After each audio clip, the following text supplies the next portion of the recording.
Alors, le levier financier en immobilier, on en entend beaucoup parler, et pour cause. C'est un des outils les plus puissants pour investir, surtout en Israël. Il peut vraiment transformer un projet.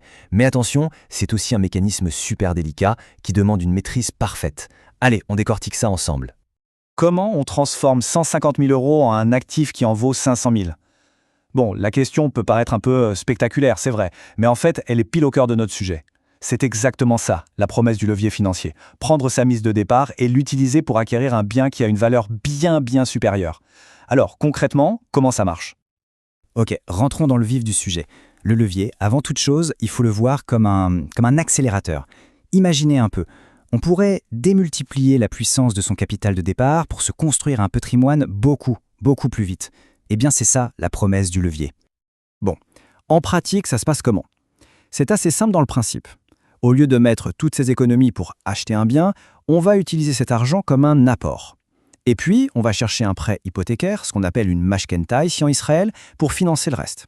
Le résultat, on se retrouve propriétaire d'un bien qui vaut bien plus que ce qu'on a mis de sa poche au départ. Et c'est vraiment ça, le point crucial.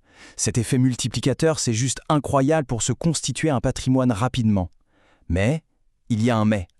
C'est un peu comme piloter une voiture de course. Un accélérateur aussi puissant, ça se manie avec une extrême prudence. Parce que la sortie de route, elle n'est jamais très loin. Et voilà, on arrive au cœur du problème. Le levier, c'est une véritable arme à double tranchant. Ça peut être le meilleur ami de l'investisseur, ou alors ça peut se retourner contre lui de manière assez violente s'il n'a pas conscience des risques. Regardons les chiffres, parce que là, c'est frappant. Prenons notre capital de départ, 150 000 euros. Imaginons que le marché prenne 10%. Bon, sans levier, on achète un bien à 150 000, il passe à 165 000. On a gagné 15 000 euros. Logique. Maintenant, avec le levier, avec ces mêmes 150 000 euros, on achète un bien qui en vaut 500 000. Le marché prend 10%, la valeur passe à 550 000. La plus-value brute, 50 000 euros. C'est énorme. Le retour sur investissement est littéralement démultiplié. Et ce n'est pas tout. Au-delà du gain financier pur, le levier ouvre aussi d'autres portes. Celle d'un marché de meilleure qualité. D'un coup, on peut accéder à des biens plus grands, mieux situés, et donc qui ont un potentiel de rendement locatif bien plus élevé. Bref, des opportunités qui seraient complètement inaccessibles si on ne comptait que sur ses fonds propres. Maintenant, attention. Voilà la phrase qu'il faut se graver dans la tête. Le levier amplifie les pertes de la même manière qu'il amplifie les gains. Parce que cette mécanique incroyable d'amplification qu'on vient de voir pour les gains, eh bien, elle fonctionne exactement de la même façon pour les pertes. Allez, on refait le même calcul, mais cette fois-ci, scénario catastrophe. Le marché baisse de 10%. Sans levier, la perte est de 15 000 euros. C'est dur, mais on s'en remet. Avec le levier, par contre, la perte brute explose à 50 000 euros sur le même capital de départ. C'est l'autre face de la médaille, et là, ça peut faire très mal. Ok, donc concrètement, il y a 3 gros risques à avoir en tête. D'abord, le poids des mensualités. C'est évident. Qu'est-ce qui se passe si le locataire s'en va ou si les revenus baissent subitement? Ensuite, il y a la volatilité du marché. Le marché peut se retourner et la valeur du bien peut passer sous le montant du prêt qu'il reste à rembourser.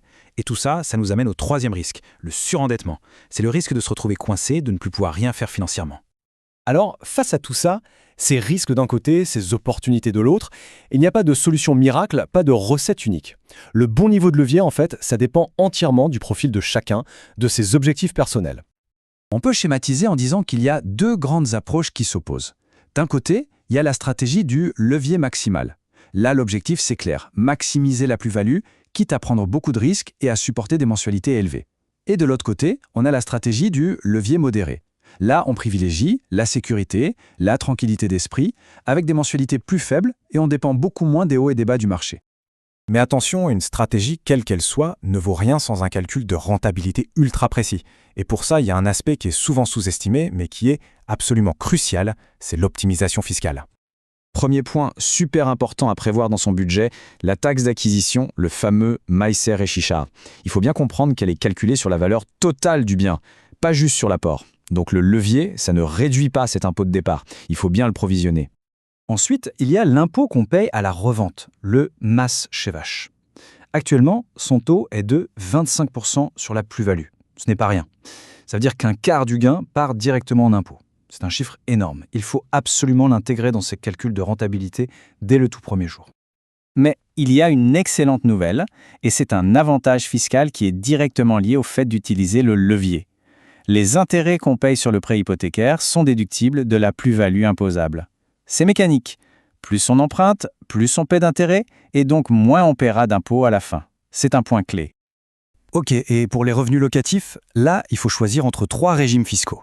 Il y a l'exonération, mais c'est vraiment pour les tout petits loyers. Il y a le régime forfaitaire, qui est simple, avec un taux fixe de 10%, mais pour un investissement avec un fort levier, le plus intéressant, c'est très souvent le régime au réel. Pourquoi ? Tout simplement parce que c'est le seul qui permet de déduire toutes les charges, y compris les fameux intérêts du prêt. Et ça peut réduire, voire même carrément annuler, le revenu imposable. Le choix du régime est donc vraiment stratégique.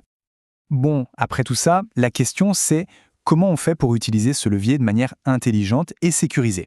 Voici les points clés à vraiment retenir. On peut résumer ça en 3 règles d'or. La première, toujours se préparer au pire scénario, avoir une stratégie de sortie, des fonds d'urgence. La deuxième, ne jamais sous-estimer la complexité de la fiscalité en Israël. Un bon expert comptable, ce n'est pas une dépense, c'est un investissement qui rapporte. Et enfin, la troisième règle, être obsédé par son budget. Intégrer absolument tous les frais, les taxes, le notaire, les charges, tout. Alors, au final, ce fameux levier, c'est un outil de génie ou c'est un piège financier? Eh bien, comme on vient de le voir, c'est un peu les deux à la fois. La réponse, en fait, elle va entièrement dépendre de la rigueur de l'analyse, de la préparation et bien sûr de la stratégie qui sera choisie.